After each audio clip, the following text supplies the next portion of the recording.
You're listening to Cat Tales. Hello and welcome, I'm Kat. And in this edition of Cat Tales, I have a little fun with Rock Band FM backstage at Cambridge Rock Festival. They've toured with the likes of Meat Loaf, Tina Turner, Gary Moore and Status Quo. They've witnessed firsthand the massive rise of Bon Jovi on their Slippery When Wet tour and performed sets at Download, Sweden Rock and Rock the Nation. And 30 years on, Rock Band FM are still going strong.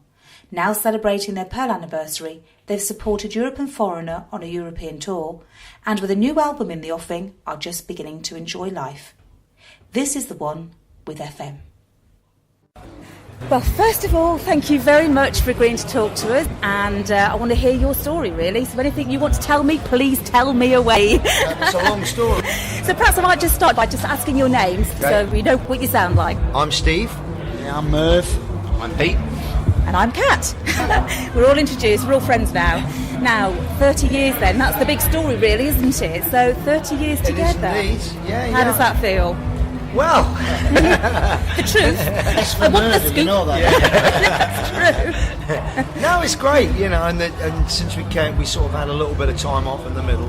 Sort of came back in 2007. Yeah. And it's just been going from strength to strength again. We didn't expect it, but it's been It's fantastic. flown by. It's really flown by. I mean, Yeah. Yeah. I think Jim, our new guitar player, he's been in the band the longest now Of all the guitar players. So, Yeah. But consistency. yeah, so Good. Since we came back, we've sort of it's been great. I mean, we're now in the process of doing the third album. The first two since we came back have been unbelievably received. three, Yeah. mate, three. One and two. Three. You know, so it's just great. You know, That's as I what say. happens when you get older. Yeah, it's The another memory two. starts to go, doesn't it? It's a It's shame. nice to have the opportunity to do this again, because when we split up in, was it 95? Yeah, somewhere around there. I thought, well, that's it. You Yeah. know, that's the end of it. Then when we got back together, it was meant to be just a one-off show. Yeah. You know, we had no further plans. Just to do the gig, get through it without killing ourselves, Yeah. you know.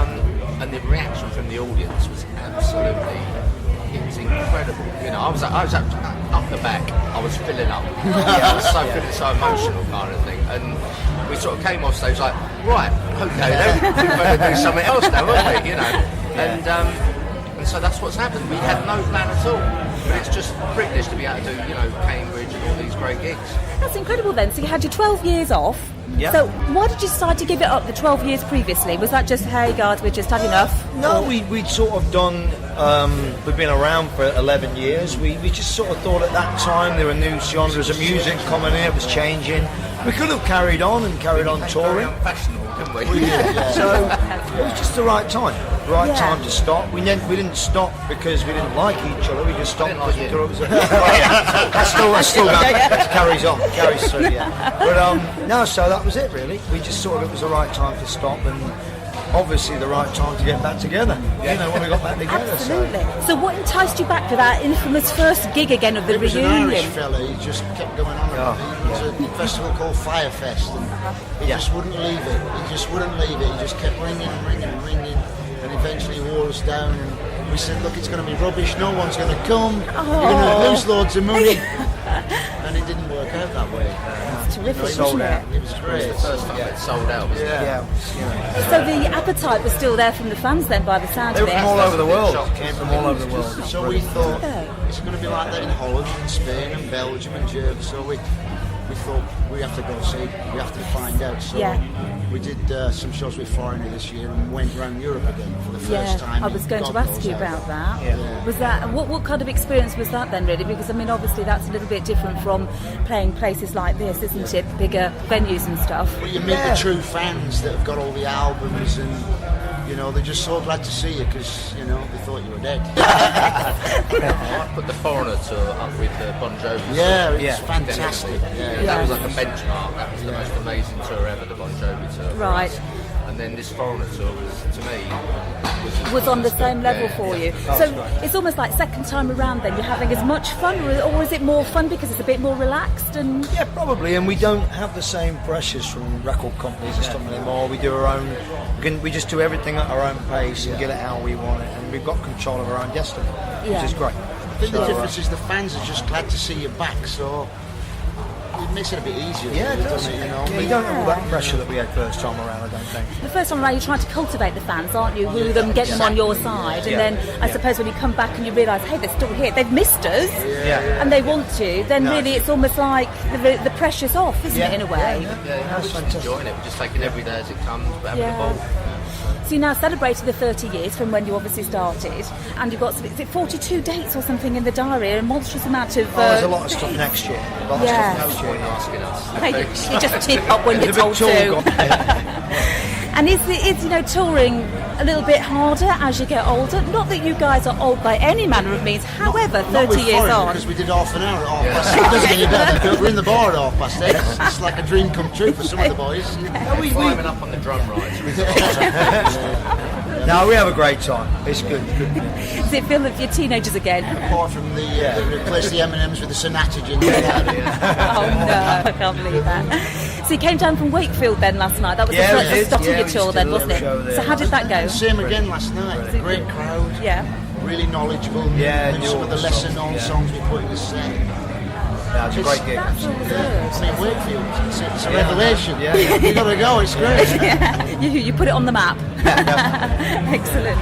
So you recorded this year, haven't you? You've been doing your Yeah, album. we're doing a new record. Yeah, and then you've got the EP came out in March, did it not? So you've already started that. Yeah. So you're actually in the middle of doing the whole album now, are you? Yeah, we've been going in there at the studio between gigs and stuff. So we're quite a way through. We're doing well. It's coming together great. It's sounding great. So, We we're just back didn't in. want to let the 30 years go by and not mark it with a few gigs. Because a lot of people suggested it, and we did the thing a few years ago, 25 live indiscreet. Yes. And it was so well received, wasn't it? Yeah, We it's did so 3 successful. shows, but we thought, we'll do that again. It was Yes, good fun, yeah, So there's a lot of old songs in the set today. Yeah. So you're doing a bit of a mixture of both Bit of tonight, everything. a bit of everything. Probably not at the same time. One after the other, like.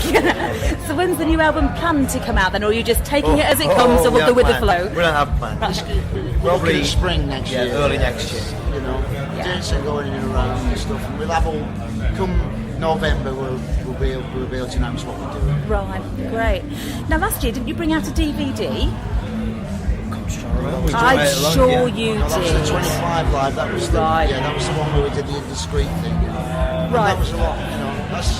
That's really, we did a DVD when we did the comeback at Firefest, but it was just to mark the occasion, really. Right. And we were never happy with the sound of indiscreet. So No, it sounds better than the it was album. nice to read. So really, over the 30 years then, I mean, you've just mentioned there that the Bon Jovi stuff at the very beginning, and then obviously Foreigner and Europe now. What are the highlights, would you say, there's really been? If you had to choose one, because it's a long time to be around, isn't it, really doing We've in been this lucky. business? We've been really lucky. We've toured with some of the Fantastic best, band. Yeah. And we headlined. I mean, for me, a big ambition was to headline the Hammersmith Odeon, and we did that. And have little goals. Like mine was first probably to headline the marquee, or even like support of the marquee and headline the marquee. You just kind of go up from there, really. Of course. We managed to do them all. Yeah. From Wembley Arena to Hammersmith to whatever, and I've done all the places I probably wanted to do. I play Download now. It's and I mean, for me, a massive highlight was being with Bon Jovi when they became the biggest band in the world. So we were on the Slippery When Wet tour, so they just suddenly became this huge band when we were on tour with them. We were there at the time, and it was fantastic. And on the comeback, after we'd sort of done a few little tours, our management said, right, we're going to put you on all the festivals, Download, Sweden Rock, Grasspop. We dreamed of doing this in the old days when we, it was just so great to be on all the big festivals. Absolutely, And you do appreciate it, you take it all in a bit more. So it's just big highlights now. Yeah, you never take it for granted, I don't think. I mean, I know when we were doing the massive gigs with Journey. Yeah. And I walked out on the stage, and there's this huge Journey stage set, and Neil Shanzu went, "Hey!" And it's nice to be able to do that again now. Yeah, I mean, we sure. did it back in the day. To be able to do it all again is a real bonus. We didn't expect it, and it's fantastic. We're having a great Terrific. time. Yeah. So what's next for you then? If you've got, your milestones are going up. So you're headlining tonight, obviously here. 2015 will be our busiest year ever. We'll have a new album and hopefully do a lot of touring all over Europe and England. And, They've got lots of plans that the management say. Yeah, more of the same. Yeah. And having a bit of fun along the way. Exactly. Oh yeah, absolutely. Well, thank you very much for spending the time with me today. It's been absolutely wonderful. I'm really looking forward to seeing you guys later. So good luck with the show, and I'll speak to you again soon. Thank you. You've been listening to Cat Tales. To listen again to this and other tales, go to cattails.co.uk.